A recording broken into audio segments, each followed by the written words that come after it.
আল্লাহর কথার কোনো গুয়া মাথা আমি কিছু পাই না। মাথা কোনটা গোয়া কোনটা এটা আমি পাই না। কেন পাই না? এই যে একটা কথা বলছে, আওয়ালুমা খালাকুল্লাহে ইশক, প্রথম সৃষ্টি ইশক।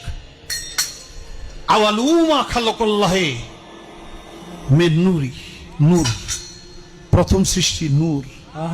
আওয়ালুমা খালাকুল্লাহে আরশ, প্রথম সৃষ্টি আমার আরশ। দেখেন, আওয়ালুমা খালাকুল্লাহে রূহ, প্রথম সৃষ্টি আমার রূহ। কয়টা হয়েছে? এক মুখ হয়েছে, দুই কথা কয়। হ্যাঁ, মুখ কয় না হুক কয়? এক মুখে দুই কথা কইলে হ্যাঁ মুখ থাকে? হ্যাঁ তো মুখ থাকে না, তো হুক হয়ে যায়। আল্লাহ যে কইল প্রথম সৃষ্টি আমার ইশক, প্রথম সৃষ্টি আবার কয় আমার আরশ, প্রথম সৃষ্টি আবার কয় নূর, প্রথম সৃষ্টি আবার কয় রূহ। মাত্র আবুল সরকারের এক বক্তব্যের কারণে তারা যেই সমস্ত উদ্ভট বক্তব্য তারা এই জমিনের বুকে দিয়েছিল, সমস্ত বক্তব্যগুলো আজ এই সমাজের ভিতরে প্রত্যেকটা মানুষের কর্ণকুহরে পৌঁছাচ্ছে।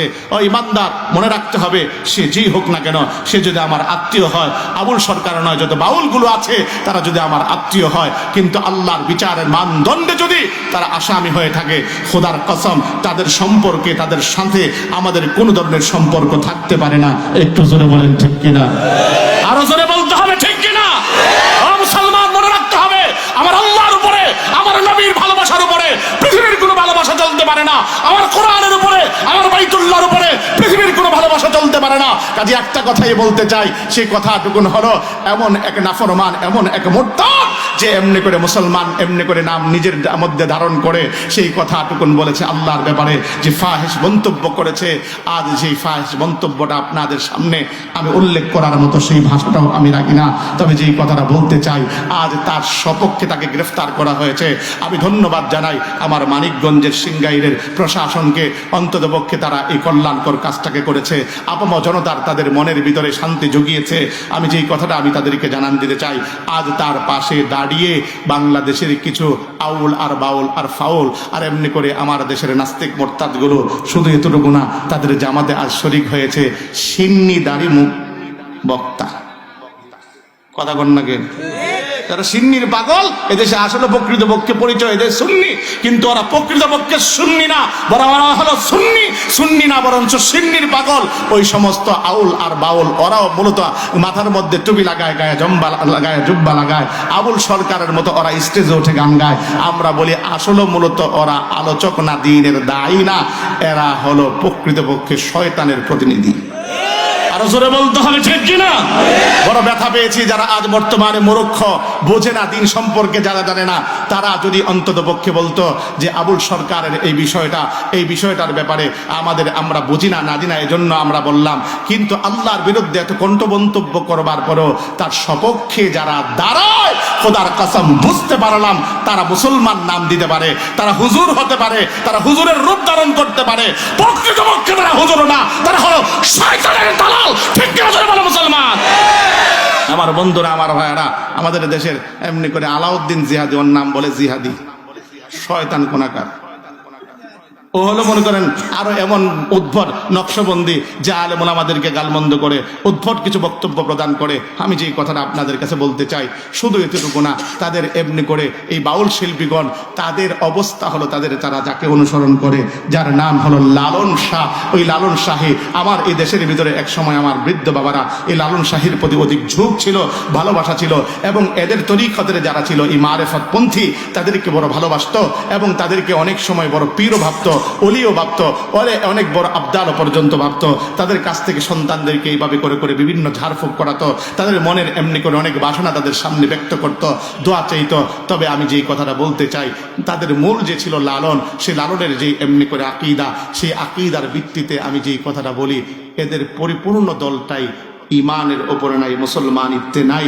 কারণটুকুন এগুলো প্রত্যেকটা বহিঃপ্রকাশ হচ্ছে যারা আল্লাহ নিয়ে মন্তব্য করতে পারে, যারা নবী আদম আলাইহিস সালামের বিশকেল নিয়ে আকৃতি নিয়ে মন্তব্য করতে পারে, যারা এমনি করে মা হাওয়া আলাইহিস সালামের বিরুদ্ধে বক্তব্য দিতে পারে, যারা এভাবে করে করে বিভিন্নভাবে ইসলামের বিভিন্ন বিষয়ের উপরে কটুবাক্য করতে পারে, খোদার কসম অন্তত পক্ষে নাম মুসলমান হলেও প্রকৃত পক্ষে তারা মুসলমান না।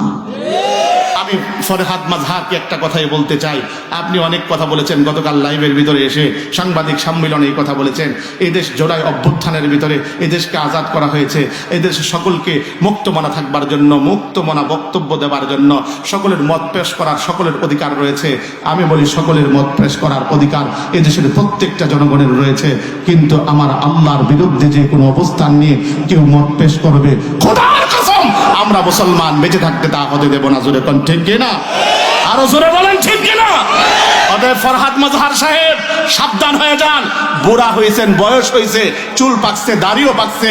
আপনি যে অন্তত পক্ষে দেশের ভিতরে তাদেরকে ইন্ধন দিয়ে দিয়ে আপনি চালান, আমাদের আর বোঝার বাকি রইল না।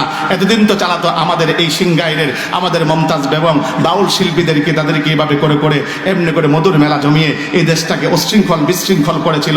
আপনি এখন তাদেরকে উস্কানি দিয়ে তাদেরকে এই দেশের ভিতরে অরাজকতা সৃষ্টি করে অন্তত পক্ষে এই দেশটাকে অস্থিতিশীল করবার প্রয়াস চালাচ্ছেন।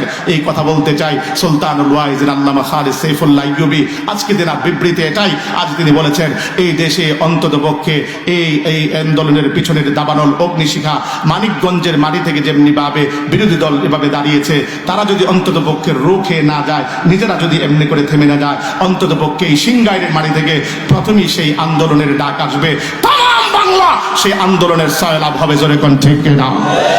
আমাদের স্পষ্ট বক্তব্য, আল্লাহর বিরুদ্ধে কথা বলবি মাফ চাবি, তওবা করবি, যদি মাফ না চাস, এমনি ক্ষমা না চাস, একটাই স্পষ্ট বক্তব্য, মালউনিনা আইনামা সুকিফু উখিযু ওয়া কুতিলু তাকতিলা। এটা আমার কথা না, কোরআনের কথা। সূরা আহজাবে কথাই বলা হয়, যারা অভিশপ্ত হয় তারা আল্লাহ পাক বলেন তাদেরকে ধরো, পাকড়াও করো, তাদেরকে হত্যা করার বিধান যদি শরিয়া আইন যদি এই জমিনের বুকে থাকতো, তাহলে রাষ্ট্রীয়ভাবে আজ আবুল সরকার যে অপরাধ করেছে তার ফাঁসি অথবা তার গর্দানকে আলাদা করা হতো।